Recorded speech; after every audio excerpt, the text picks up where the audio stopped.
Welcome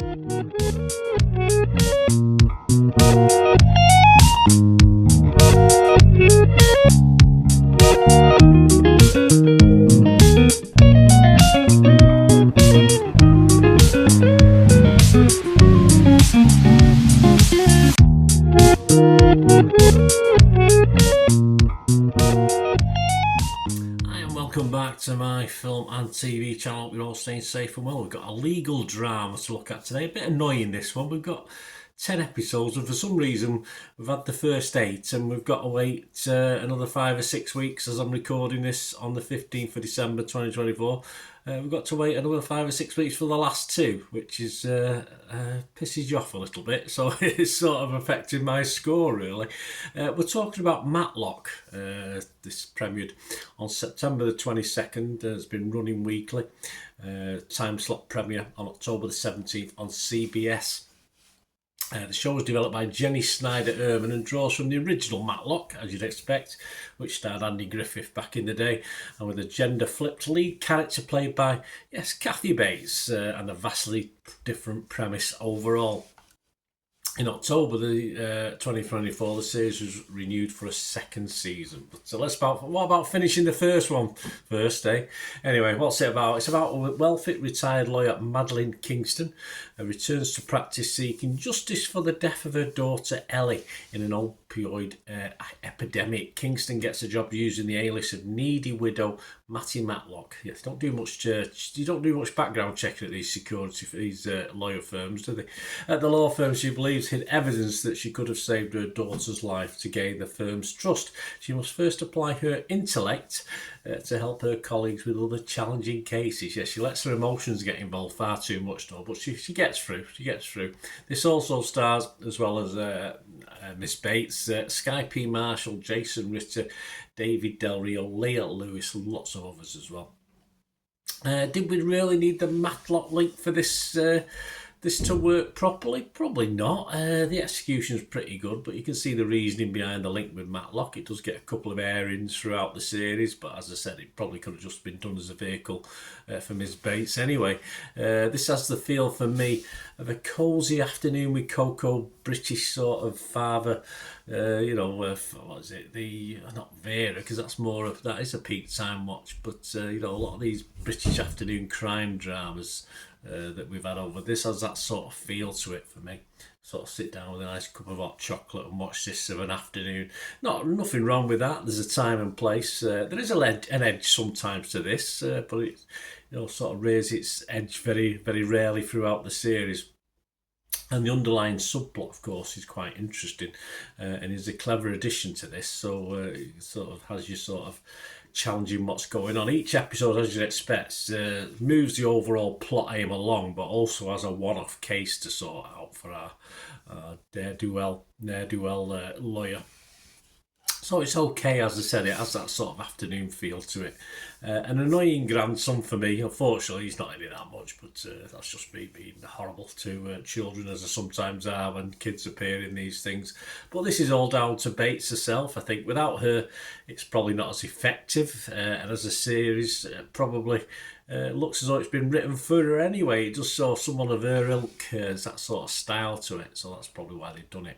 And as I said, I'm pretty annoyed, pretty pissed that we have a gap now between episode 8 and the last 2 episodes, which are showing later on up to February. So that's a bit miffed by that, I must admit. I didn't notice that till I watched episode 8, and then I thought, oh, the swines.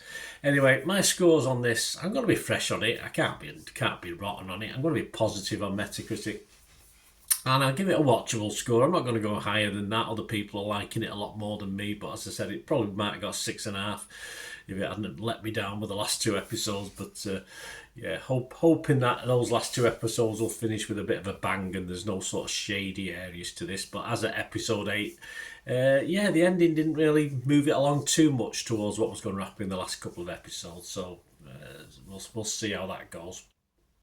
What about others? Well, Rotten Tomatoes, 7.6 out of 10. As I said, my score's a bit low compared to other people. 30 critics on Rotten Tomatoes. The consensus, case closed. This Matlock reboot is a winner thanks to the ever-reliable Kathy Bates. An intriguing wrinkle it puts on the legendary series' original concept. pulls it apart really, just uses the same name. Metacritic, their average 74 out of 100, based on 18 critics. 16 were positive, 2 were mixed. Joel Keller from Decider website give it 70. He said, because of Bates, Matlock is certainly entertaining to watch, but would the show be equally entertaining if she wasn't there? We're not sure. Well, they would have found some of the old dear to play the part and probably be very good. Ben Dowell from The Times give it 60 out of 100. He said, the viewing experience is redeemed by the brilliance of Bates, who enjoys being an older woman who has the upper hand. Whether she's doing fake folksy charm or kick-ass, her charisma and comic timing make it impossible to keep your eyes off her, even if it's to wonder why she's done something as disappointingly average as this. He still give it 60, but yeah, I can understand what he's saying. Rotten Tomatoes audience, Joe Public, 75% positivity, and we always have a quick look at Internet Movie Database. It's almost 6,000 scores and reviews as I'm recording this, and it's getting a healthy 7.7. So I say not too many have been a bit miffed by that the failure of the last 2 episodes to air for a few weeks. So 7.7. There you go, guys. Let me know what you thought. As I said, there's nothing wrong with this. It's very watchable, thanks to Miss Bates, and enjoy it. Please let me know your thoughts, and please if you stay tuned, I'll give you an information on my various socials and ways of following and getting in touch, and I can follow people back as well, and also ways of supporting the channel. Thank you. Right, a quick shout out before we go for my sponsors at the moment. Piat 6505, they've got a little eBay shop, and they sell movie posters from the 1990s and 2000s, some great films, some great actors, so please check the link in the comments section below and you'll go straight to the shop. I dispatch everything between 24 and 48 hours, so if you see anything there, you want to order it, you can also mention my name. I mean, they are sponsoring me, so I do my little deal as well, so you can get 10% off if you buy anything. Just mention me, so say Bernard sent you, and they'll give you a 10% reduction on your order price. My thanks to Piat 6505. If you're interested in sponsoring the channel yourselves, guys, supporting the channel by sponsorship, just let me know. My socials are on screen there, so just contact me about that and we can have a chat.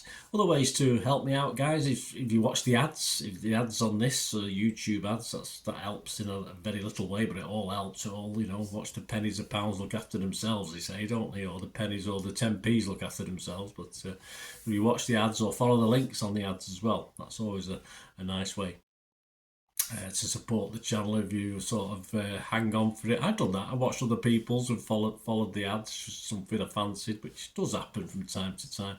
Of course, you can support me by pushing that subscribe button as mentioned earlier, and that's of course pressing the button so you know when these vlogs are coming out. And of course I'm always interested in your opinions, and of course if you can give us a like, that'd be wonderful as well. So thanks for watching, guys. Hopefully I'll join you very, very soon with something else. Until we meet again, I'll never ask one thing, don't I? Please stay safe, everyone. Bye for now.